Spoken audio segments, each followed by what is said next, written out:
Assalamualaikum warahmatullahi taala wabarakatuh. Saya Fatin Falha binti Muhammad, E167999, calon bagi ijazah sarjana muda pengajian Islam, program pengajian Arab dan Tamadun Islam, Universiti Kebangsaan Malaysia. Saya ingin membentangkan latihan ilmiah saya yang bertajuk Ketokohan Ahmad Zaki Abu Shadi serta sumbangannya terhadap puisi zaman Arab moden. Sejarah awal perkembangan kesusastraan zaman Arab moden bermula dengan kedatangan Napoleon Bonaparte ke Mesir pada akhir kurun ke-18. Kedatangan Napoleon Bonaparte ke Mesir pada tahun 1798 telah membawa pembaruan di saat masyarakat di sana mengalami zaman kemunduran. Kedatangan Napoleon bersama para sejanah, orientalis sistem missionaries telah membawa kepada percetakan di Mesir dan menjadi tidak tolak kepada perkembangan kesusastraan zaman Arab moden khususnya di Mesir. Perbahasan ini mengaitkan tokoh yang berjaya membawa kesusastraan Arab, khususnya puisi pada zaman Arab moden mencapai aras yang lebih tinggi iaitu Ahmad Zaki Abu Shadi yang dilahirkan pada tahun 1892 di daerah Al-Hanafi di Kairah, Mesir. Walaupun terkenal sebagai penyair di Mesir, namun ia tidak menyekat kemahiran serta bakat di pelbagai bidang yang lain. Beliau juga merupakan seorang pengkritik, penyiar televisyen, pelukis serta seorang pemuzik. Ahmad Zaki merupakan figura di sebalik kewujudan aliran romantisme yang ditubuhkan pada tahun 1930. Oleh yang demikian, pergabungan ahli aliran Dewan bersama cendekiawan berpelajaran barat telah membentuk suatu pergerakan aliran romantisme di bawah satu kumpulan yang bernama Apollo bersama ahli Mahmud Toha, Ibrahim Nagoi bersama Ahmad Zaki. Pada zaman puisi Arab moden, terdapat pelbagai aliran sastra yang menjadi faktor kepada perkembangan puisi zaman Arab moden seperti aliran neoklasik, dewan, romantisme, simbolisme, termasuklah aliran Apollo. Di sebalik itu, muncul figura yang penting menjadi tulang belakang dalam penubuhan aliran Apollo, iaitu Ahmad Zaki Abu Shadi. Beliau merupakan figura penting dalam pembentukan Apollo pada tahun 1930 yang memuatkan ratusan karya-karya sastra puisi Arab di samping menjadi pelopor kepada aliran baru di Mesir iaitu aliran romantisme.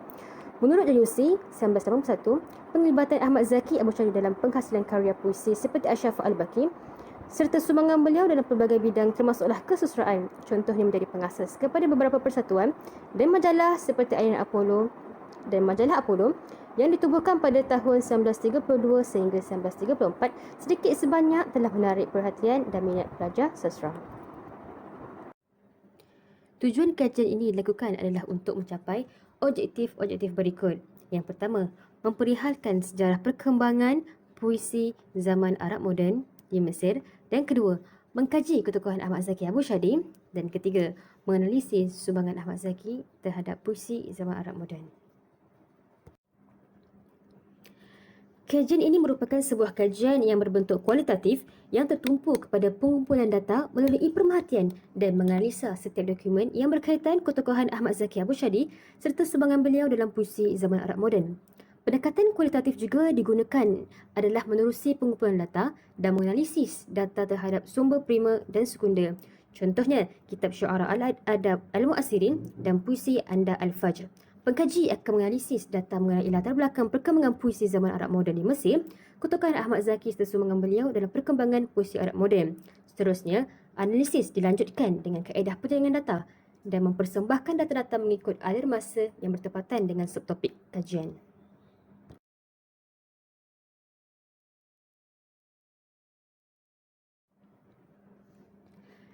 Dalam bab 2, akan membahaskan tentang sejarah perkembangan puisi zaman Arab moden di Mesir.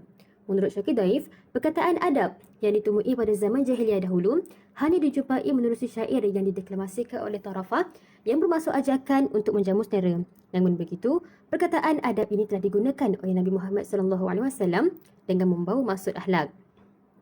Dalam pada masa yang sama, perkataan adab membawa maksud kemurnian akhlak selain menunjukkan kepada makna pendidikan. Hal ini berdasarkan kepada kewujudan satu golongan masyarakat yang dikenali sebagai golongan pendidik yang dipanggil Al-Mu'addabin pada zaman kerajaan Bani Umayyah. Seterusnya, Toha Hussein melihat bahawa sastra atau al-adab pada kurun kedua, ketiga dan keempat hijrah membawa maksud puisi dan prosa. Perkembangan puisi zaman Arab moden bermula daripada kurun ke-6 hijrah sewaktu pemerintahan kerajaan Abbasiyah berkuasa di Baghdad. Kedatangan Napoleon Bonaparte ke Mesir telah membawa era baharu kepada kesusastraan Arab moden pada kurun ke-18 iaitu pada tahun 1798. Hasilnya, ia membawa pembaruan kepada persekitaran, ekonomi, politik, sosial seperti mesin percetakan yang membawa kepada era pembaruan dalam kebudayaan bangsa Arab khususnya dalam bidang puisi. Antara penyair masyhur zaman Arab moden ialah Mahmud Sami Al-Barudi. Beliau merupakan individu yang cuba mempertahankan dan menghidupkan warisan Arab pada kebangkitan sastra moden di mana orang-orang Arab menegaskan identiti budaya mereka daripada ancaman kuasa asing. Yang kedua, Ahmad Syauqi. Beliau merupakan individu yang memainkan peranan yang penting dalam perkembangan puisi khususnya di Mesir. Ahmad Syauqi paling terkenal dengan puisinya Hatta. Beliau turut menulis fiksyen sejarah serta drama dan merupakan pelopor bagi drama Arab zaman moden. Seterusnya, dalam bab 3 akan menerangkan tentang ketokohan Ahmad Zaki Abu Shadi. Ahmad Zaki Abu Shadi tergolong bersama penyair Arab terkemuka bersama Jurji Zaidan, Hasan As-Sandubi, Ahmad Taimur, Mai Ziyadang, Muhammad Hussein Haikal, Ahmad Amin, Ibrahim Naji, Ahmad Hasan Az-Zayyad dan Zaki Muhammad Mujahid yang masyhur pada awal abad ke-20 Masihi. Beliau telah melanjutkan pelajaran keluar negara di London pada tahun 1912 untuk menyempurnakan pengajian beliau dalam bidang perubatan di University of London, di mana beliau memperoleh sijil kehormatan daripada Hospital St. George pada tahun 1915 sehingga beliau menamatkan pengajian dalam bidang perubatan khususnya dalam bidang bakteriologi pada tahun 1922. Ahmad Zaki sering disebut sebagai tokoh penggerak utama yang berpengaruh terhadap aliran romantisme terkenal di Mesir seperti penubuhan aliran Apollo.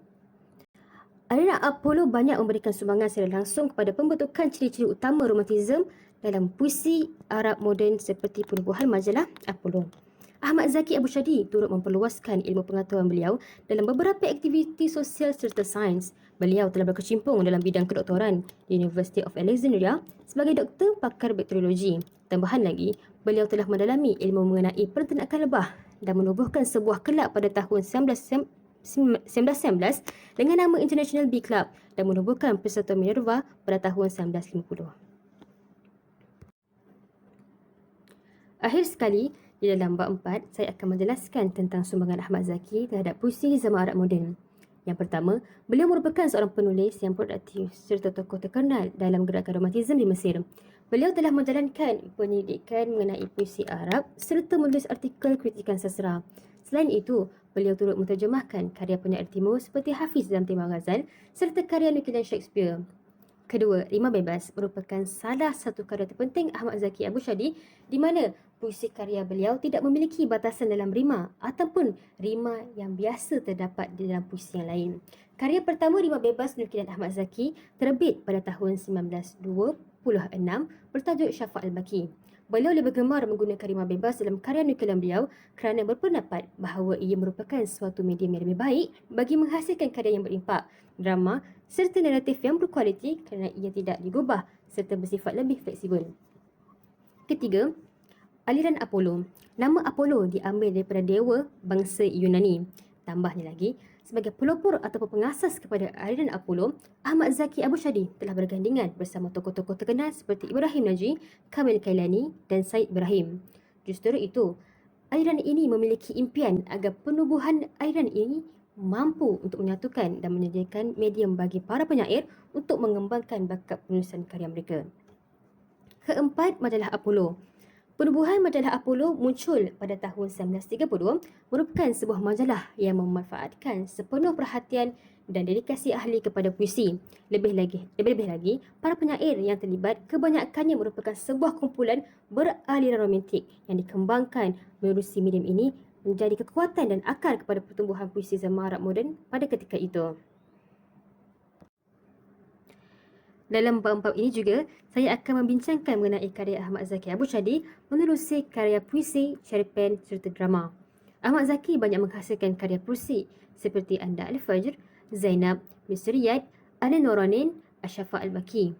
Bukan itu sahaja, beliau turut berkecimpung dalam pembikinan cerpen serta drama seperti Moha, Abdul Hubik, Nakba Nafarin, Ihsan Az-Zubai, Al-Aliha, Az-Dashir, Ibnu Zaidun fi Sijinihi, Ihdar Imrium Al-Qais.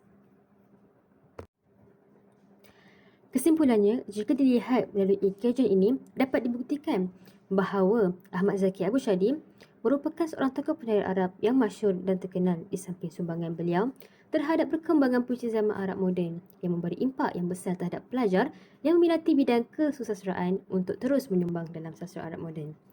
Itu sahaja pembentangan daripada saya. Sekian, terima kasih.